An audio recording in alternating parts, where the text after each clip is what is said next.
They're the best Macca's burgers ever. Why do we even try? We had him the whole Why do we even time. try? I don't understand. It's like he knows. Bailey, come on. What No, do you know what don't it get, was? You don't get a treat. The for second the Macca's ad wrestling. came on, I saw the nose sniff and jumped straight off the couch. Do you reckon, is that a thing? Can he recognize Could be the song. hamburgers through? Could be the song. Throw your pieces. Oh, right. I don't have any food. I mean, my kid, I don't know about yours, has a thing where as soon as you lift a camera up, like your phone up, he knows you take your picture. Yeah. And he's like, I will not look you in the eye. It's like Bailey knows that the light's about to turn on and jumps off the couch. Maybe he also knows the order. Well played. Great segue. I didn't really. Here's the thing. I wasn't the best host of the OPL. So just being in your presence Yeah. when you do things like that, it's inspiring. It's the way that you know I'm human. I can't be so good at my job all the time. Sometime I need to mess it up. But Order didn't mess it up. Congratulations There we go, on the there we win. go. Thank you. Yeah, that was a really interesting game. Rusty and I kind of looked at each other halfway through that game and we're like, we have some mid laners, right? And I think that this was one of those games where the draft is so much determined by the unique players that we have on Order and Avant. And I think talk about another team for a second, just briefly. Mammoth, they kind of do everything really, really well, and then they are just very versatile, very flexible, and can play any meta. Yeah. But that's certainly not our teams, which is why I think that games between Avant and Order are really, really unique. And I think the LeBlanc and Zillion matchup, you're not going to see in any other best of No, whatever we had this a Relly weekend. and Soul Zillion last split. Exactly. We've had some bangers, and I think that this is Order. They had a big rocket put up their bum because I wasn't going to be there this week, so a lot of it fell really back onto the team. And I always say that matches like this, when you just allow the playing group to do their thing, that's the gut check moment. Yeah. I come into this weekend real nervous because I don't know whether it's worked or whether it's just fallen on its face. And there was some the early game was pretty shoddy from us. We shouldn't have focused top lane, but I think the rest of the game played out pretty well. Yeah, I mean, for me, back to the original point as well, Order is one of the harder teams to prepare for because they have their own unique styles. You know, you come into the game, you're like, well, we have to ban Zaya Rakana, they're going to first pick it, or do we give it to them? But what if? Whereas with other teams, you're like, this is the meta, these are the champions they're going to pick. Yeah. How do we play something unorthodox into it? Yeah. Where, games against Order is very much like we're just both wild. Yeah. And what's more effective in this matchup? You said that a lot of this rested on the players. Absolutely. To bring out this. Do you reckon that the push-up challenge last week, where Swiffer became a leader, was actually part of? That was the moment. I guess I'm saying is this partially my victory? Absolutely, because what you don't know about Simon and what other people that have known Simon for a while would know is that if you give him a challenge, he has to do it, or die. Yeah, right. So, watching him, I always say you should go to gym with Jake more. Because Jake is just twice as big as Simon, and watching them work out together is really, really funny. Because Jake will just chuck 140 kegs on the deadlift bar for a warm up, and then he'll go to take it off, and Simon will be like, "No, I can do that too." And it's Can you? And then what ensues is the push-up challenge, where he's cursing at himself under his breath. But yeah, I think to answer your question, yes, Nick, this was your victory. It is my victory. Now, before we get on to the next thing, which we're going to talk a bit about, the 9.14 patch, you and I were talking last night because there was something else to watch out for, and that was the last quarter documentary that was on TV last night. Yeah, and I just wanted, I kind of tweeted it out, and I wanted to say to everyone, you should watch it because I think it's such on-topic subject still, with all the kneeling stuff that happened in America last year, and I guess just general atmosphere around gamers. For those of you who don't know, this is a documentary about Adam Goods, who is an AFL or was an AFL player, who was basically booed for a couple of years, systematically booed for 3 years. Yeah. 2012, 2015. And it sparked a real conversation in the country about racism and how it manifests and where we see it. And not only just racism, it's bullying for the sake of bullying, Yep. and mob mentality for the sake of mob mentality and getting caught up in stuff, right? Yeah. So I think that I'm not one of those people that was saying it's not racist. I certainly think it was racist, and there were certainly racial undertones. But I think more important for the online gaming community is that Reddit mentality, that Twitter mentality, that Twitch chat mentality of picking someone out Just for to race, pile on. gender, Yeah. whatever, and just piling on for the sake of piling on, and especially the people that get there late. And they just kind of do it because everyone else is doing it. It really pisses me off, personally. So I was just watching it, and I was a big AFL fan, so obviously knew about it at the time. then watching Adam speak was just like amazing because he's such an eloquent guy, Australian of the Year. And then obviously being able to draw now parallels to the gaming community. I was like, everyone that plays video games should watch this because I think it will talk to them on a different level. Yeah, I totally agree. It's a fantastic viewing, and even just from a production standpoint, the entire documentary is pieced together purely from archive footage. There's no voiceover, there's no narration, there's no piece-to-camera interviews that were filmed for it, and it's an amazing piece of storytelling that's basically like a horror film. So I would absolutely recommend checking it out. If you take anything away from it, it will make you a better person, and it certainly did for you and I last night. All right, speaking of make things better, arguably, patch 9.14. How are we feeling Arguably. I mean, it was a bit of a rocky launch, but there was a ton in this patch. We got new mechanics, we got lots of tweaks to champions, and we got some TFT stuff. So let's start at the top with some of the new mechanics and the shield breaking stuff. Sure, yeah. So shield breaking is a pretty basic mechanic, right? There's 2 champions that have now got a Blitzcrank with his ult and Renekton with his W. And the way it is you press the spell, it breaks the shield before applying damage. Which is insane, by the way, because there are a lot of champions right now that also got nerfed in this patch that have got pretty important shielding in their kits, such as Tahm Kench, you know, and the support shielding supports and stuff that run around. So it's a pretty big deal, especially when you look at the characters that have it. Yes. So Blitzcrank being a type of meta-breaking champion now has an extra strength to him that can be stronger when viable, which is something that actually doesn't make meta, but gives reasons. I just look at the Karma matchup bottom lane, which at the moment is so Karma favored. Like, I think that this will change that at level 6 because the whole thing about Karma is if you hook her, she just shields herself, tethers you, and then you die. Which is like just so counterintuitive. She's supposed to be a squishy support. And then I look at things like the nuance matchups, like the Rumbles versus Renekton's top lane, which used to be really Renekton favored, now has become Rumble favored, and I think we'll go back to being really Renekton favored just because of these mechanics. So I really like it. And also we got a lot of champions that got like buffs, but little buffs, like little sweeteners sprinkled all over the ring. This was the Shock Swiffer Pulse Rusty Spawn patch. It was a really good patch. You know, little taps to like Ari and Cassiopeia and, you know, some of these champions that no one really plays. Bard's in there. Aurelion Sol. Aurelion Sol's just been buffed randomly for some reason. Galio has been like completely changed. So I think like, yeah, this was one of those fun patches where Riot has obviously said the meta is very stable at the moment.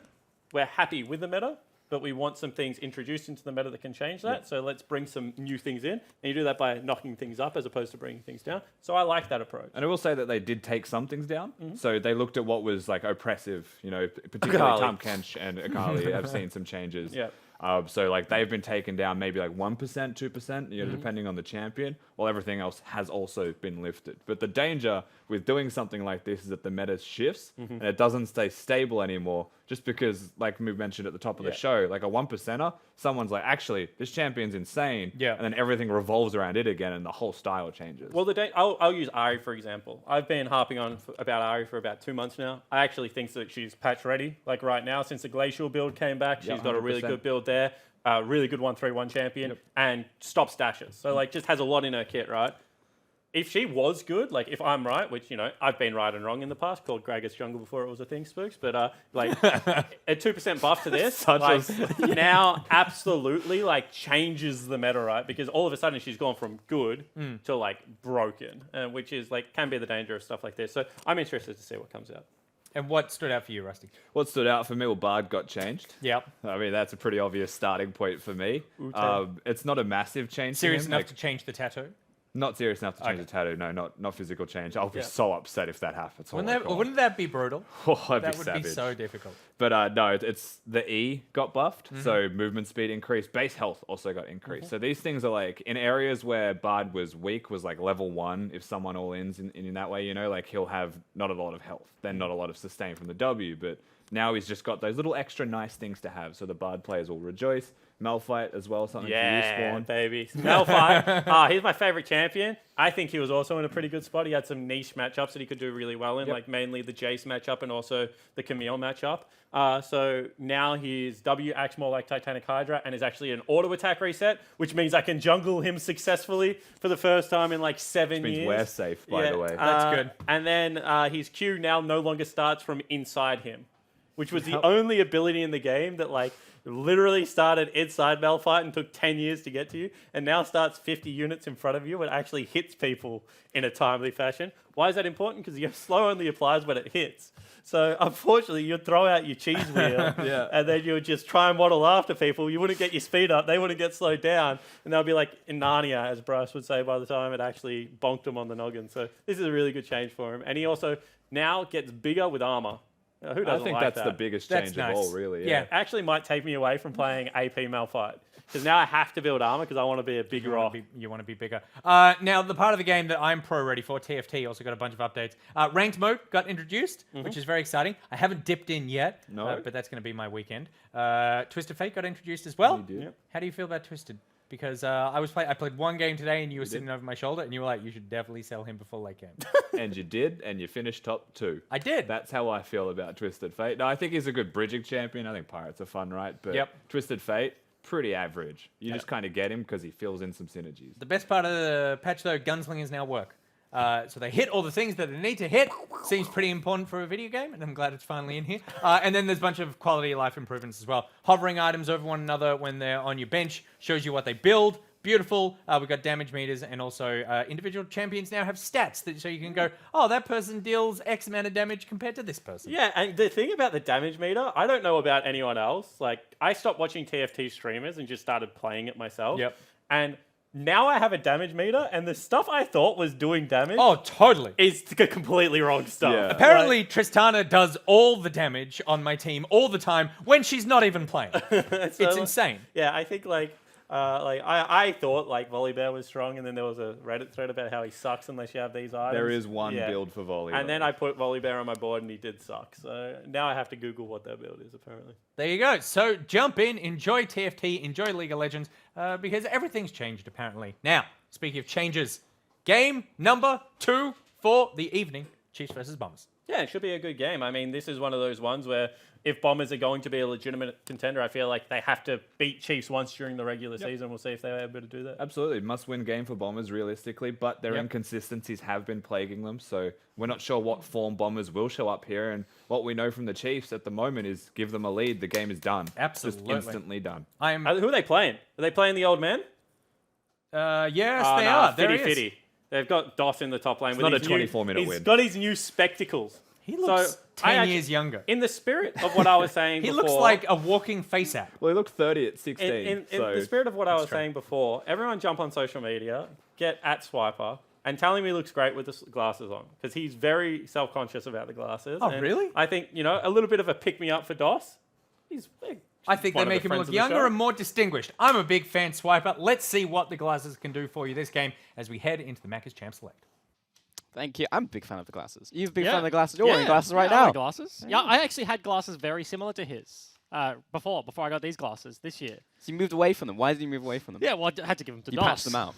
Had to give them to Brandon, and now he's got him. Also, he needs to get a victory because if he gets a victory, then he'll have dinner with me tonight. If he lost, he's going home. He says. There you go. It's the same with me and So, Soul Strikes, actually. Yeah. Oh, that's actually really funny. No, I just made that up. But what's your opinion Ruined my on... Yeah, sorry. What's your opinion on patching, right? Because obviously League of Legends, I think, is probably the game that patches the most out of every esport ever. And then you have the polar opposite, which is Smash Melee, which has never been patched in 20 years. Yeah. But the meta changes. Yeah, but they're still like figuring people out new find out mechanics, mechanics, and then someone brings new tech to a tournament, and you're And, like, like, oh wow, changes the and it game, changes, an entire like player versus player who made certain picks, right? So like, what's your opinion? Do you think there should be a middle ground? Do you think like it's just flavor? Do you think there should be patching at all? Oh, I mean, like, yes. I don't think a league should suddenly stop patching. You know what I mean? Like, I like that you have varieties. I like that you can ask that question and be like, yeah, this is a game that patches every 2 weeks, and this is a game that has never patched. Yeah. Right? And one of them comes from, like, lack of dev support, and one of them, like, the dev owns, like, the professional leagues, and it's run. It's not, like, run by a third party, yada, yada, right? But, like, having the variants in different esports titles, I think is super useful. And League is one that, like, just had patching, and if it didn't have patching, would be super weird. Right. I played League for many years. If it was just like, this is it forever, like, you know what I mean? It's a completely different landscape. 150, I don't actually know what the number is now. I think it's close now, right? I'm pretty, like, last I checked, it was like 146 champions. Which is crazy. And I think with a game that is constantly updating, you do need to just continuously maintain and have some type of maintenance, right? Yeah. Because especially because like things will just break, right? If you're adding more things and you just decide to never patch it, like imagine all the things that have been like micro patched out, like release Xin Zhao or like release LeBlanc. On stacking black cleavers or whatever, when Cleaver got changed and it wasn't a unique passive, and everyone was like, all right, I do 9 million damage, also I'm the tankiest guy on the Rift. Right? Yeah. But then there's some champions that come out and you're like, well, this champion sucks, but then they're just a really high skill cap champion and you overtune them, right? Yeah. So it's like, at what point do you pull your punches when you're patching and what point do you not, right? Yeah, well, it's just like, it's an art. It's a balancing act It between is, like a bunch of different stuff. And actually, 100%, it's an art. And the thing with art, it's subjective. And that's why you could patch something like objectively perfectly, but you'd still have half of Reddit saying, this is terrible, no one knows what they're doing on the balance team. Your subjective opinion is objectively wrong. Exactly. So that's just the thing with many things in life. You're never going to please 100% of the people. But let's get into game, and we'll do our best to please the masses as we get into Chiefs and Bombers. Okay, question. Answer. I'm not sure. Did we get a Kiana ban in game number 1? No. Or did she fall all the way through All the way zero play? Okay. Interesting. Azir Corki banned, Yasuo, Lux, Vladimir. This is... Compared to game number 1, we had 4 supports, 3 of them on Order's side, 1 of them on AV's side. This is a completely different take on this sort Banning of patch. philosophy. Yeah. Obviously versus different opponents, different 2 teams in the game, but patch still stays the same and very different reads coming into the second one of the day. Oh, Cannon! Oh! I tell you what is objectively wrong. If you change patches between games on the same day, that would be objectively wrong. Yeah, Cannon ban out here. Get that Yordle out. Yeah, all of a sudden, right? Like Sejuani, Aurelia, Aatrox is available. You have all of the supports. Yes, Karma is up. Yumi is up. Tahm Kench is up. You have the Kiana. You have the Mordekaiser. You have literally everything. You have not played a solo queue game on like last patch, this patch 9.13, where like all of those champions have not been banned. This is weird. Like a kid in the candy store right now. Like, what do you take? You can only choose 2. The burden of choice is too much. You don't know what to take. Yeah. Yeah. I mean, do you just prioritize Yumi right here because it's just a super strong support right now, and you can also pair it with basically any AD carry you want, right? So you could skip AD carry and pick up, you know, a top laner. Yeah, that's the thing, right? Like, this is already super interesting. Chiefs, they were the ones that said, Volt, literally in an interview, we asked, and it's like, what do you think of Mordekaiser? He's like, I don't think it's that good. I don't think people are that good at playing it. Yeah. Right? So Chiefs aren't going to touch Mord. Like, obviously, they've said that, especially, I think, bringing Swiper in, probably less of the Mord player over TN, but they take the Sejuani, standard stuff. You have the Aurelia, you have the Camille to go towards that, and Bombers don't take either, right? That's a bottom lane for this comp, for this team, which is interesting. I feel like the best players performing this split has been their top half of the map. So maybe they look at this going into Chiefs. They're like, yes, let's get counterpick for Mimic. Let's get counterpick for Ioma. Let's get a good jungle matchup for Wilder. And yeah, locking in the bottom lane early maybe allows them to do that. Yeah, that is very interesting. I mean, Chiefs will just respond and be like, well, Karma's up and Irelia's up, so lock it in. Where's the list of champions? Pick 3. Yep. Perfect. Seems good to me. Renekton, of course, still available right now. I feel like if they don't pick it up, there's still a possibility Chiefs will pick it up, right? Like, you have Irelia, you could also put Renekton and then throw it into a lane at the same time with Sejuani. Yeah, Renekton will be locked in. Okay. So, Renekton can be played in both lanes, as you mentioned. Can just chase Aurelia around the map. Karma, very serviceable into a Yumi matchup if Ayla is the one to pick that up. He's played a bunch of Lux this season, does get banned away from the Chiefs side, but Karma certainly in his wheelhouse down there. Also could be played on the top lane, so we're not really quite sure as to what is going on. Caitlyn ban makes sense from Bombers, locking in something like the Lucian, the Yumi. That just says lane power, right? Like Lucian, huge level 2 spike, dominant laner. Yumi, exactly the same thing. Negatively is very poor. If you start losing, it's hard to play, but if you get the push, if you get that advantage, it's so easy to land the prowling projectiles. Your damage is just off the charts, so definitely want to have priority on the bottom side, and banning away the long-range AD carries does that. Yep, Nico ban, Caitlyn ban, and an Olaf ban as well here from the Chiefs. Yeah. Yeah, it seems like pretty specific here. Makes sense, right? Olaf into Sejuani. He just ignores CC. Tempo jungler could out-jungle only on this Sejuani, so that makes a lot of sense. Nico on the other side is interesting. It means they don't trust that the Karma is just going into the top lane or something like that. They're banning away solo laners. Also, Luch on the bomber side actually played a Nico on the bot side. Not sure if Raze is able to pick that one up, but he's a guy that plays kind of everything, so not necessarily targeted at one role. Yeah, Razor's playing with my heart right now as he goes through Draven and Kled. Raze is a Draven player. I mean, I would love to see it, right? Like, I'm always excited to see a Draven player. And Talia picked up for Ryoma right here. I mean, Ryoma has been all over the Akali recently, has not been banned, didn't pick it up this game. And Kled does get locked in. You can see Quinny K's face right there. Is okay, I can tell you exactly what that was. And Doss is like, yeah, Quinny, pick me the Kled. And he's just like, oh my God, come on, man. And yeah, he's a big like under the breath talker, you know. But it's always in good faith. It's always a good time. Man, I mean, like, I get it, right? Like, Kled gets locked in right here. Obviously, I just came from the LPL. Yeah. Right? Like, Kled is everywhere. Everyone plays Kled. I've seen it mid lane. I've seen it top lane. I've seen it everywhere. Is a huge pick. But in this comp's just got to run at you at light speed, right? You have Commerce Shield, you've got Kled coming out, then you have 2 massive bruises on the front line. Yes. It sounds like a bad time. Somebody was telling me recently, it was to do with something like an ARAM or whatever, but like, Kled untargetable when he uses the charge, but his teammates obviously aren't. So counter picks like the Veigar are actually super interesting. Because Kled just goes flying into the back end of the team and all the teammates just get caught on the wall. Right, he's not CCable, right? Yeah, right. So he ignores it, goes straight through, dives your backline 1 versus 5. But obviously that's not going to be the case. Akali was locked in. Yeah. It also follows, once it's locked on, it will follow you forever. So it doesn't matter how far you get away. Even if you Talia wall away, he will follow you across the map. Talia into the jungle. I'm an idiot. It can also be a jungler. So they've swapped it up into the jungle. Akali was also locked in, but with 7 seconds to go, it has been locked into the top lane. So Mimic's actually going to take it.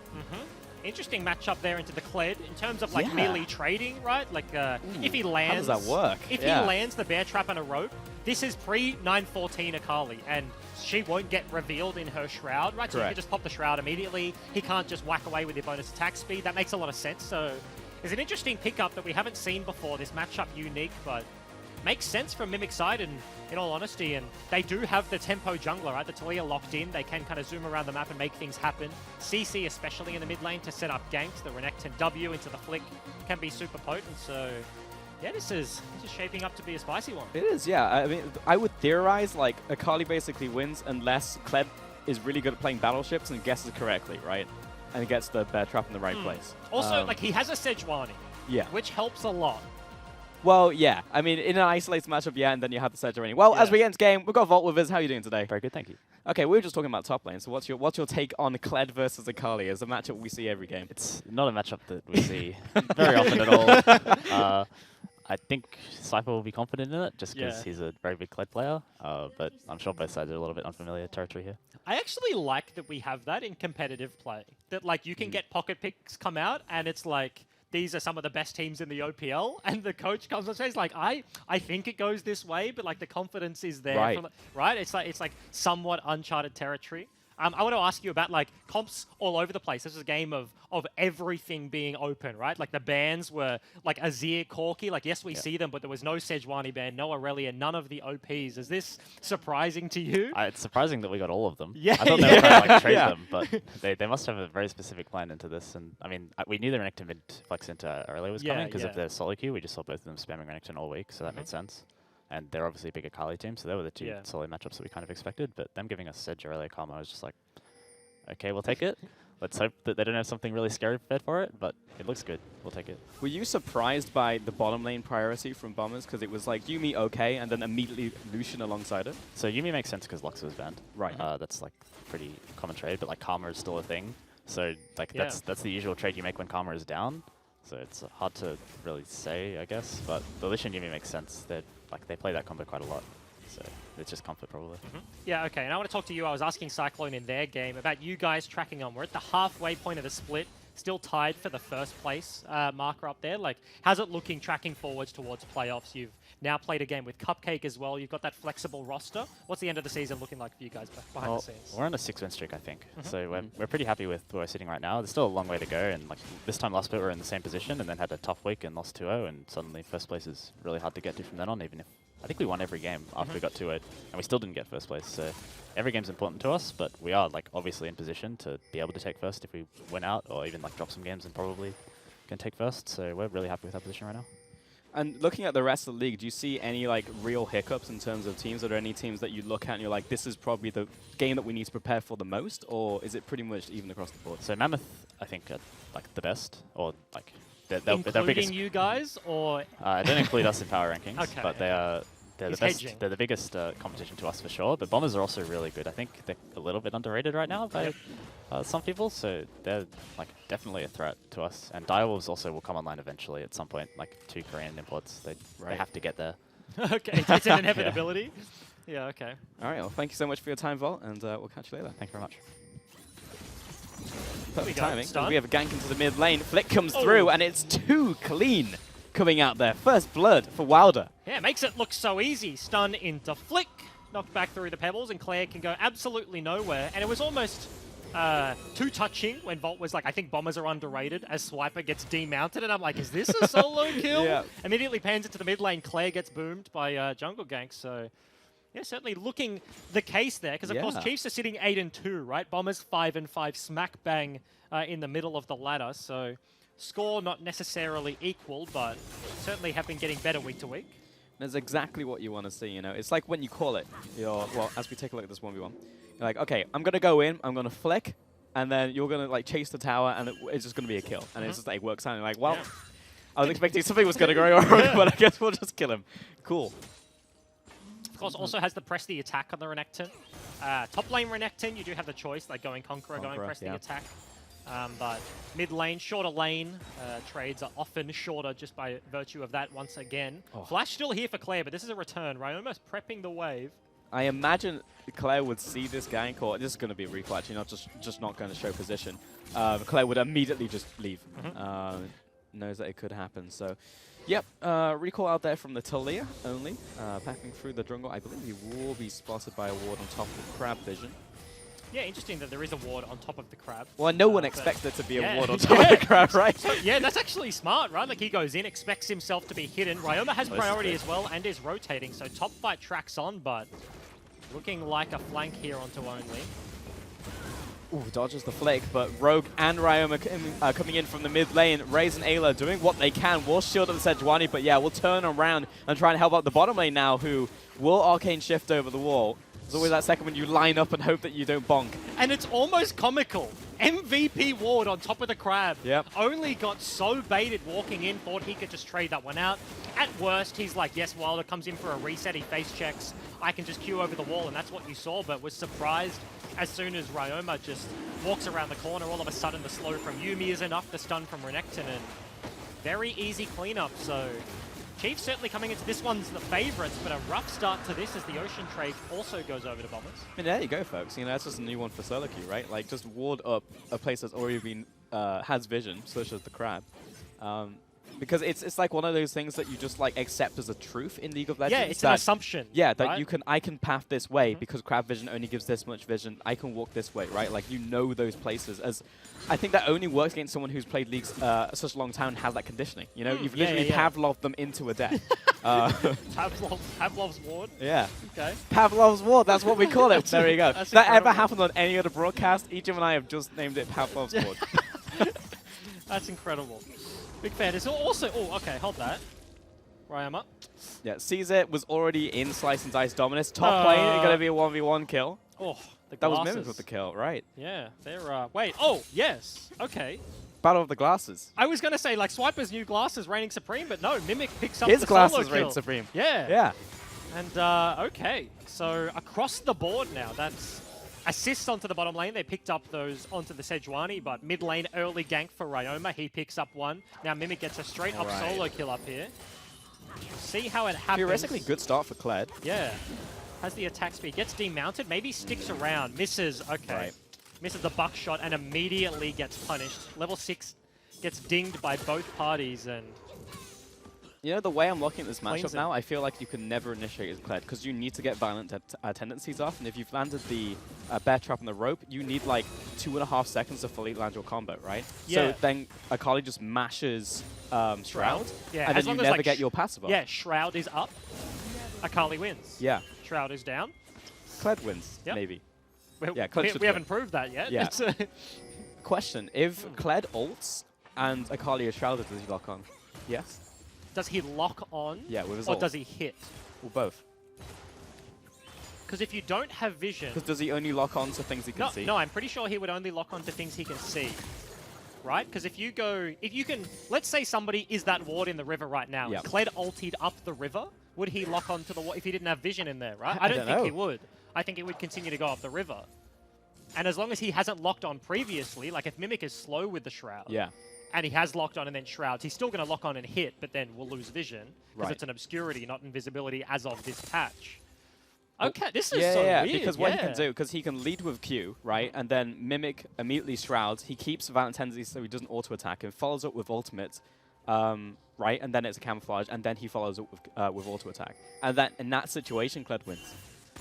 So it's like a post-6 Kled should win, theoretically. We're going to see Mimic lead with Shroud, but Swipe is too close to dismount. Well, now it's also like, yeah, he's too And close he's to got a dismount. He's already got a solo kill. That's Hectech Revolver completed to double longsword, so matchup already skewed in his favor. CS lead building as well. 20 CS deficit there for the Kled, so bit of rough territory. Also, interesting thing we haven't noted, bottom lane, or I should say support specifically, is rune choices, right? Comet is a choice there for a more aggressive matchup as opposed to the Aerie on the Yuumi. People and players flex between the two very liberally, but this is going to be a Glacial for the Karma. Doesn't go for the Aerie, doesn't go for the Comet, goes for a death. That was, yeah, goes for a death. Full Yuumi ultimate onto Ayla. He will manage to get out of this one, having lane. both summoners down. Claire, meanwhile, in the mid lane, just going to get blasted by this duo once again. 2 deaths to the jungle mid lane. Yeah, this is just going from bad to worse. All of the lanes getting punished across the board. Wilder has so much freedom. He did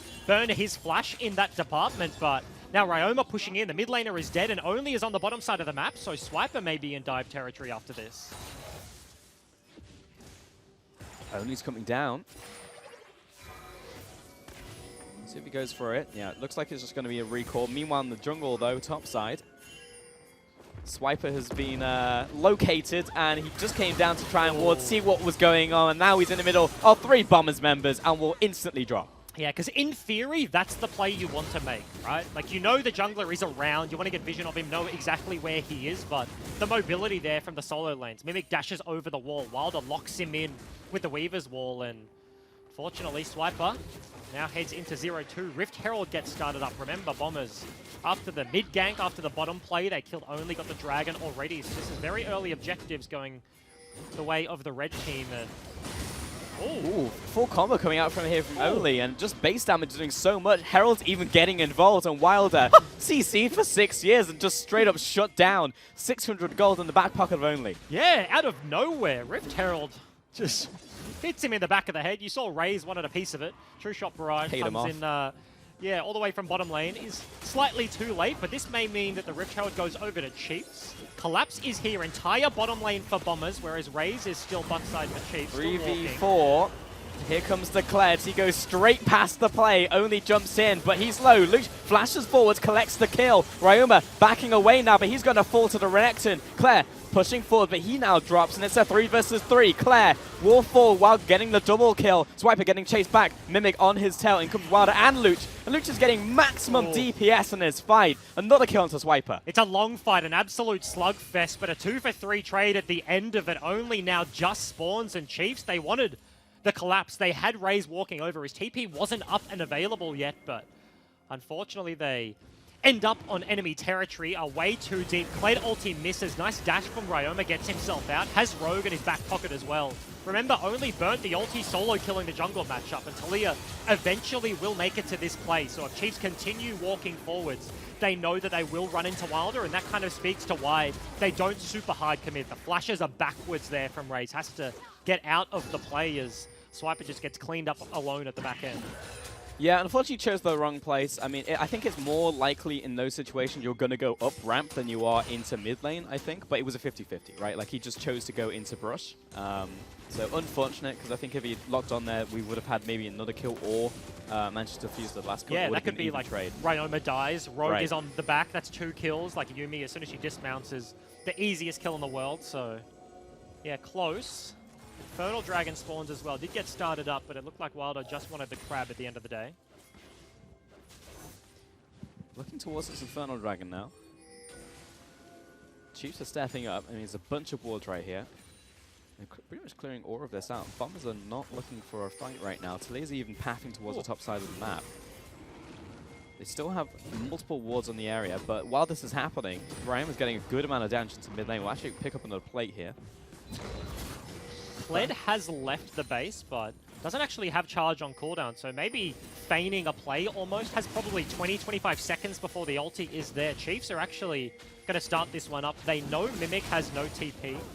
Did just use it to get back to base, so yeah, very nice timing there. Swiper in the same boat, but takes a reset, cops the 1v1 deficit. This gold, or this CS deficit at the top side is just exploded. That's almost double, a few creeps away. Yeah, so wow. Mimic is a monster, but Swiper's roam does at least secure Chiefs the Infernal for now. Yeah, this could be like the first Flame Horizon I've seen in a long time as it going on at this rate, but gonna go back onto Herald. I actually can't believe that Herald is still alive. Yeah. This is the third attempt on Herald this game. Still trucking. So yeah, massive gold lead in the top side. Yeah, will be the secure, and I think it's probably not going to get better, right? For Swiper, it's only going to go up and up for Mimic. He wants to play in the side lane. Now that Swiper is in this situation, you can see early Hex Drinker buy. This is a classic, prototypical Rock and the Top champion, right? Old school like Maokai, the team fighters. The guy sits in lane and then groups and hard forces the fights. They were saying on the couch earlier, Chiefs this season have been a team where it's just like they get a lead, they end the game immediately. A lot of that, and in the past, has been on Swiper's champion pool. He's more than willing to sack himself to make a play happen. Yeah. But this is a huge deficit against an incredibly good top laner in Mimic. This is not going to get any easier as the game progresses. Akali being fed and being significantly ahead makes Razor's life harder, makes Claire's life harder, already sitting 2 and 3, so this is certainly a rough situation for the Chiefs. Bombers commanding 2,500 gold lead right now. First items being completed very soon, and they've actually switched up the matchups here. Mimic goes into the mid lane. I actually thought that was someone initiating onto Luke right there, but it was just the Yuumi attaching and detaching. Trying to think like the right terminology, right, for Yuumi. I think it's attach and detach, because before you said dismounted, and I feel like that's just uncomfortable, right? Like, if you're duoing or something, you're like, please dismount me. Would you be able to mount me right now? No, it just causes no, awkward conversations. Yeah, I can get behind a detach. Yep, I agree. Pulse, great job.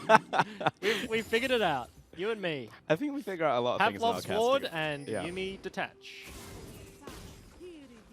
But I'm trying to think if there's like a better, you know, Link? word. Link. Like Link? D-Link, Link, you know what I mean? Like, Link and D-Link. I like that a lot. Yeah. I feel like detach is definitely... But then you can be like, well, kind of- does Yuumi have attachment issues, right? Like that can just go in a completely different Look, route. she's But a I think cat like and her only friend is a book, so probably likely yes. has Yeah. attachment issues. But Link and D-Link, I think, is just like very neutral Yeah. in terms of language. You can't mess that one up. Oh, That's a fight. 2v2 in the mid lane. Here comes Herald as well, getting involved in this play. Mimic dashing away, and Wilder also just pretty much walks it off as the Herald comes in. Claire almost instantly drops their perfect execution. And in comes Ryoma, slice, dice, and that is a fast croc. Gets stunned though. The duet is fantastic out from Claire. Shelly actually almost costs his life. Luch wants Raze on the back line. Oh, gets him with the full culling as well. In comes Wilder over the wall. Now in 1 versus 1. Lucha over the wall, following up with some covering fire. But Swiper able to get a kill in the background of that fight. A 2-for-1 here. Favor of Bombers. But now we've got Mimic and Ryoma on the run. Only need some police sirens right now.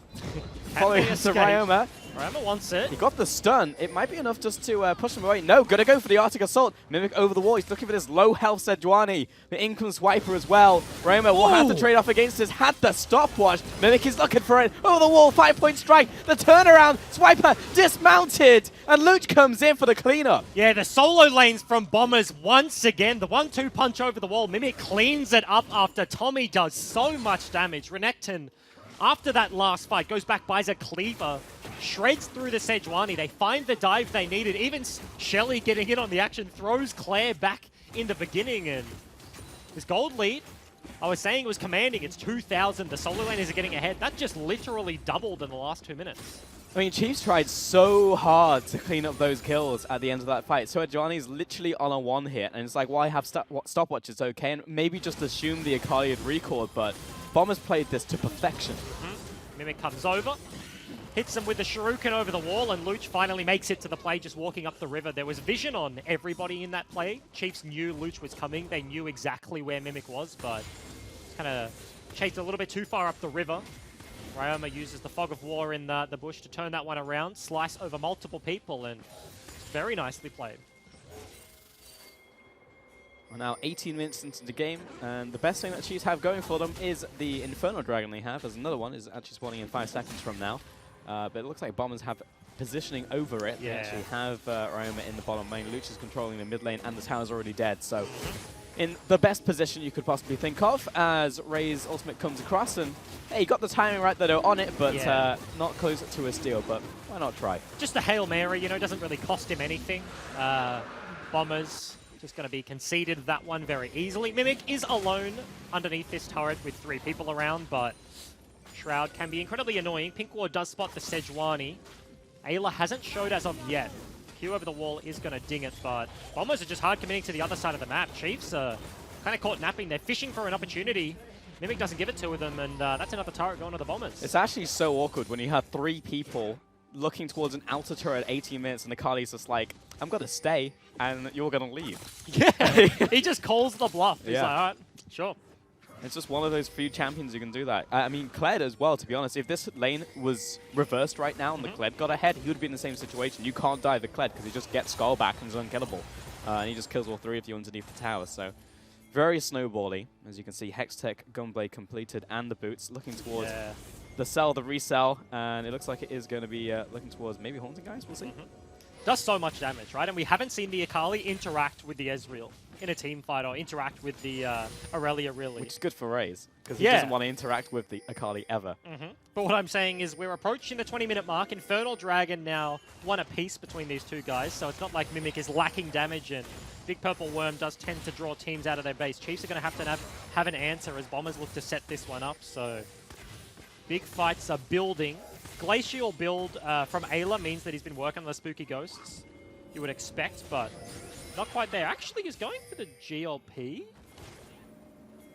I don't know what that build's at. Is it Lost Chapter? It is Lost Chapter, right? It's definitely not Spooky Ghost. Yes, right? Because Spooky Ghost is Aether Wisp. So, okay, interesting. I didn't expect that coming into this. Yeah. Extra slows. They have... And why not? A fairly, like, a mobile composition from the enemies, right? Like, Renekton has a dash, oh, I take that back. Akali can go all over the place, but if you're slowing a Yuumi, you're slowing a Lucian, a Talia, all of those are catchable, but Swiper may have been caught. Yeah, that was it was a lot of abilities being used at once, but Swipe had to burn ultimate and flash. Bombers are actually turning onto the Baron right here. 3 members, Wilder, Luch, and Rogue. You wouldn't look at these champions normally and be like, they can do it. And, that Ezreal ultimate may just be enough to push them up because they've got no tank. Yeah. So they're trying to just juggle aggro. This is actually very awkward now for the Bombers. Okay, wall just to collapse. Swiper doesn't have ulti, but... Wilder has to flash the wall, but he's leaving Mimic behind here on the Akali. Flashes, Swiper following up. He has to choose correctly right here. Dodges out the flail as well. Gets hit with the Q, almost assassinates Raze on the backside of that, but Chiefs will get the top lane kill and are looking towards perhaps the Baron now. Yeah, I was questioning whether they go towards it. Ryoma actually completed his reset and studded out of base, bought the Shojin, but went to go back for the Tiamat purchase as well. Unfortunately, kind of stutter stepping there. Would have had a little bit of time, but yeah, they went for a cheeky play. Ryoma pushing a lane, Mimic pushing a lane, and the rest of them starting off the Baron. That was a very nice read from Raze. They had absolutely no vision in the pit, but True Shot Barrage connects onto the member that it needs to, hits Luch, and without the 80 carry dealing damage, they can't take down the Worm, and Chiefs do stall this one out nicely. Do you just go for the Hail Mary though, right? Like, Chiefs chose not to, they opted out, but it feels like every set play that has ever happened in this game just always goes against the Chiefs, right? Like, do you just say, we're 22 minutes into this one, Bombers have a very big lead over us in pretty much every metric, do we just go for it? I think they made the right call, not starting off the Baron. There was still like 4 members alive, and it's like, yes, it is a Hail Mary, but it's a 7,000 gold deficit, and they would have made it to the Baron. This is a fight, though. Big stun. Oh, Claire just instantly deleted. Ryoma gets all of his health back. Culling comes across just out of range of Ayla. And now, with the mid laner dead, Mimic looking towards the mid lane as well, 1v1ing Swiper, but entire top side now belongs to Bombers. Yeah.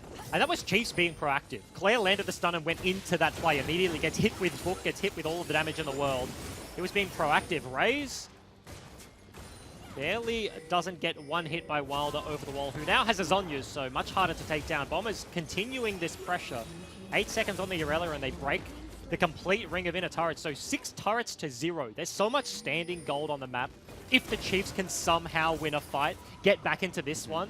If it gets later, they do have stuff to take. They do have bridges to close, but this is very dangerous territory. 8,000 gold. All of the carries accelerated here for Bombers. It is monstrous. All of the calories. The calories. Yeah. Are they cutting right now? No, they're bulking. They're bulking. They got... Bombers are bulking, yeah. Yeah. Chiefs are... They're popping. Chiefs are in a calorie deficit. Yeah, they have negative calories right now. It's a sad time. So hunting down wards. Different goals, right? You know, but I guess your goal isn't to lose the game, so that's fair. Shooting up the queue. I think like everybody on Bombers is just very scary, right? Yeah. Like there's so much burst damage on this side, and I look at Chiefs and you're like, this should be anti-burst damage. You know, like Irelia has an ability that just mitigates a ton of damage. Yeah. It's called damage reduction. Yeah. Damage reduction also has like a gargoyles. Kled literally has a part of his innate kit that stops him from taking damage. Like theoretically, if Chiefs hit like critical mass, they just stop dying. But Bombers just kept them down by virtue of being so far ahead. Yeah, they have so much gold, they have so much damage just in their back pockets that the mitigation means almost nothing. Another dragon goes over, so double ocean and an infernal. Next dragon to spawn in 5 minutes will be that infernal as well. But they've hit all their item spikes. Void Staff, Zonyas completed for the Talia. Mimic is still only sitting on 1 item, despite the fact that he does have a 40 CS lead over Swiper. Raze is the only member in a positive CS sort of situation here. Has farmed up very well this game. Luch has been kind of run all over the map somewhat, setting up these plays, and Raze on the Ezreal farming very nicely. Also has the AP build, so does enormous amounts of damage. And I will say the one thing that is going against the Bombers is that they are just not tanky, right? Like there's always that chance if you mess up on like a high damage sort of composition, like you can still get one hit if you screw up. And a Sedge ulti landing into the burst from Ezreal, into the burst from Irelia could be a window back in, but every time we've seen these two teams interact this game, it's been Mimic cleaning up the backline, Roma doing the same thing, and Bombers just running away with it all. We saw that on the Baron as well, right? Like, you basically have to attempt it with a couple carries, sneak it, and then hope that an Ezreal ultimate doesn't come across, because if that tags anybody, that you just have to stop. Which is why we kind of stalled out for the last, like, 2 minutes or so, where Bombers can't just hard commit onto Baron, because if they do, they're just going to take a bunch of damage. Because even Ryoma, look at that. So Ezreal ultimate comes across, tags him. Honeyfruit happens to be there, but it's just very, very awkward. The more time that goes on, Chiefs will gradually catch up and we'll start getting back to equilibrium. It's farm they're eating, just waves they're collecting. In the side lane, you can see Swiper uncontested right now. Force. No TP as well. The TPs are synced and Mimic knows it, so they're actually just going to straight up force this one. Blue Orb spots it. It's down to half. It dies very quickly, though, because there is a lot of damage on the Bomber's side. Down to 3k. Mimic is blocking, only looking for it, but the root is good into the stun. Claire backing away. Ryoma's low, though, only joins the rest of his team as the wall comes in. And Mimic goes all the way into the enemy backlines. 1 versus 5, goes into the Shroud. Had Yuumi with her, but Yuumi already used the ultimate. So it was a little bit touch and go for a second, but the Chiefs back away and Bombers have the Baron. I can guarantee you, Rogue was probably as surprised as we were flying into the backline, but Flash This guy did not sign up for this. Yeah.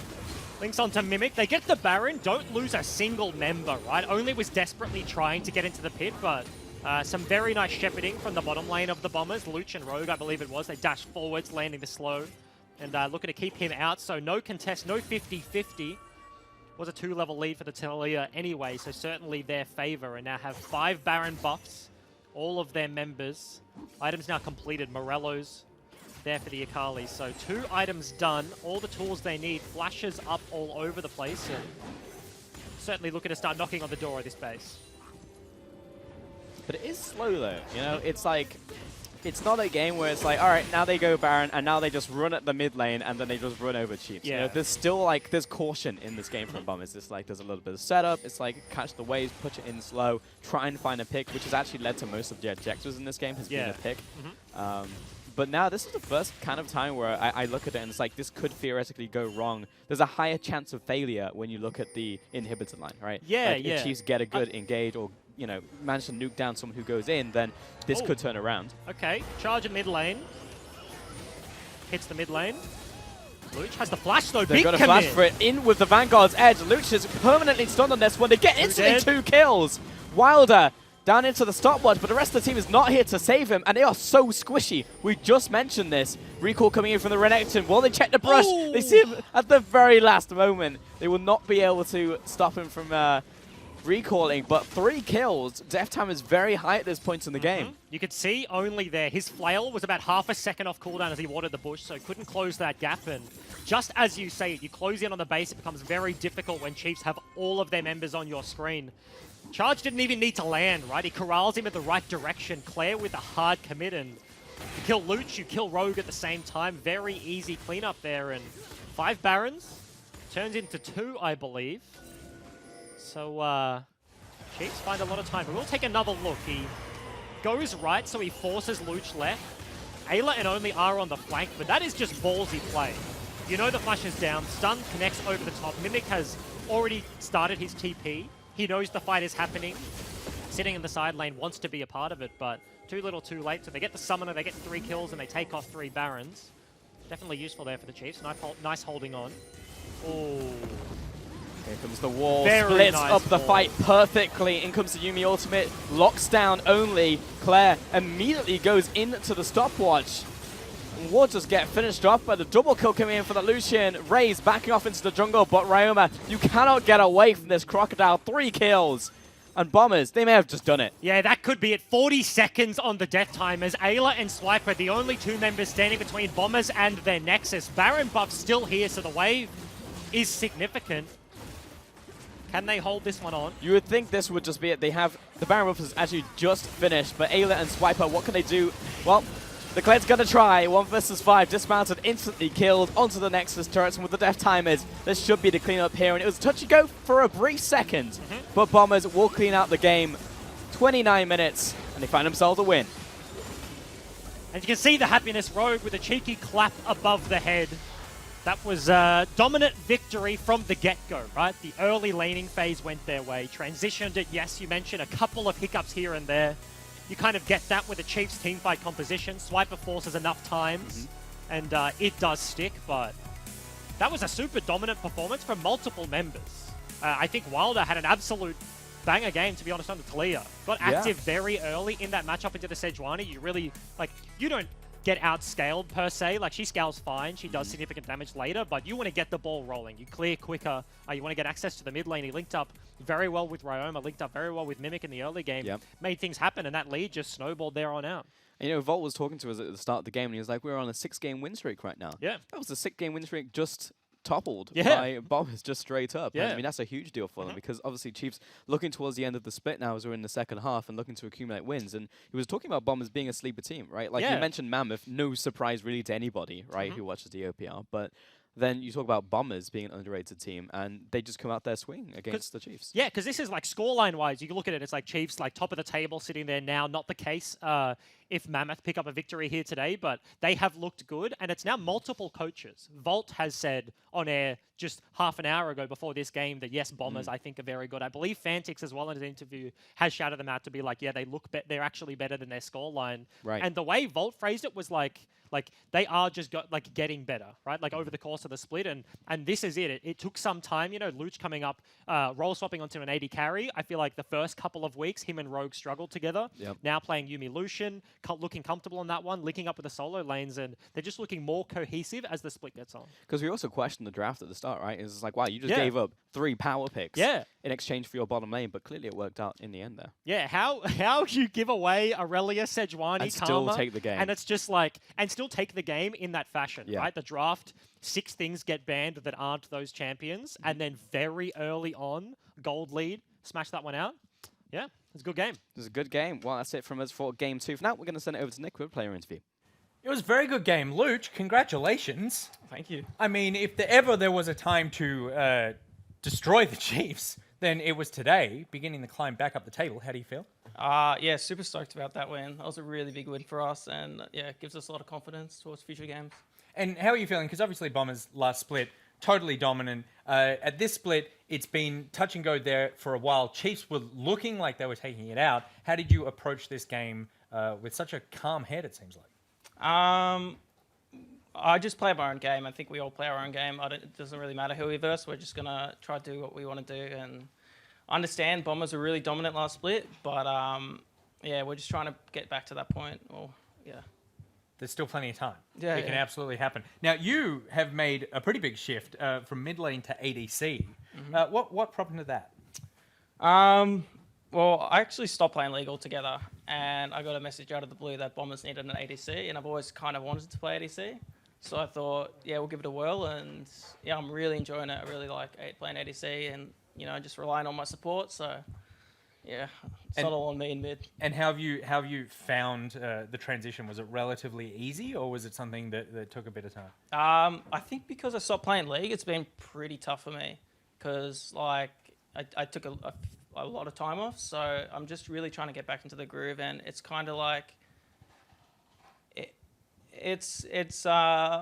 I'm getting back to it, but yeah, it's just going to take a while. Well, I think you're proving yourself week in, week out, and this is one of those weeks indeed. Now, are you a dog guy? Yes. I've been told that you have to feed the dog because there's a camera on the dog. So no push-ups? Do you want to do push-ups? No, I don't want to feed the dog. How about if you want to feed the dog, you need to give me 5. Okay. Well, he really wants to feed that dog. Do you want to do push-ups? I'd rather just feed the dog, but if I have to do push-ups. What if we get the dog to do some push-ups? I mean, okay, yeah, can you do that? You can feed Is the that dog. just like one of the... Well, look, the dog's fat, so the dog needs to do push-ups. Yeah. I don't want to shame any fat dogs watching. Good. There you go. I don't know what this footage has been used for, but we'll find out. Okay. Congratulations on the win, and welcome back to League. Yeah, thank you. Cheers. All right, Good to be back. Thank you very much. We'll be back right after this.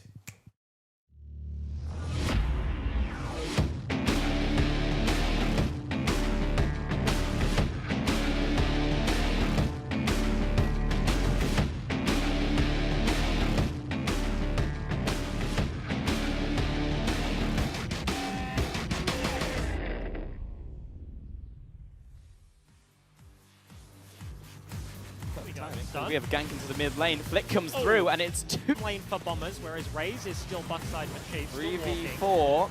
Here comes the Kleds. He goes straight past the play, only jumps in, but he's low. Luke flashes forwards, collects the kill. Ryoma backing away now, but he's going to fall to the Renekton. Claire pushing forward, but he now drops, and it's a 3 versus 3. Claire will fall while getting the double kill. Swiper getting chased back. Mimic on his tail. In comes Wilder and Luch. And Luch is getting maximum. In comes Swiper as well. Roma will have to trade off against this. Had the stopwatch. Mimic is looking for it. Over the wall. 5-point strike. The turnaround. Swiper dismounted. And Luch comes in for the cleanup. Yeah, the solo lanes from Bombers once again. The 1-2. The wall Very splits nice up the wall. fight perfectly. In comes the Yumi ultimate, locks down only. Claire immediately goes into the stopwatch. Will just get finished off by the double kill coming in for the Lucian. Raze backing off into the jungle, but Ryoma, you cannot get away from this Crocodile. 3 kills. And Bombers, they may have just done it. Yeah, that could be it. 40 seconds on the death time as Ayla and Swiper, the only 2 members standing between Bombers and their Nexus. Baron buff still here, so the wave is significant. Can they hold this one on? You would think this would just be it. They have the Baron buff is actually just finished, but Ayla and Swiper, what can they do? Well, the Kled's gonna try 1 versus 5, dismounted, instantly killed onto the Nexus turrets, and with the death timers, this should be the cleanup here. And it was touch and go for a brief second, but Bombers will clean out the game. 29 minutes, and they find themselves a win. And you can see the happiness road with a cheeky clap above. At Macca's, our burgers are now hotter, juicier, and tastier, with onions added at the grill for more flavour, perfectly melted cheese, and softer buns. They're the best Macca's burgers ever. Welcome back to Maxi Bond Watch, where I just basically abuse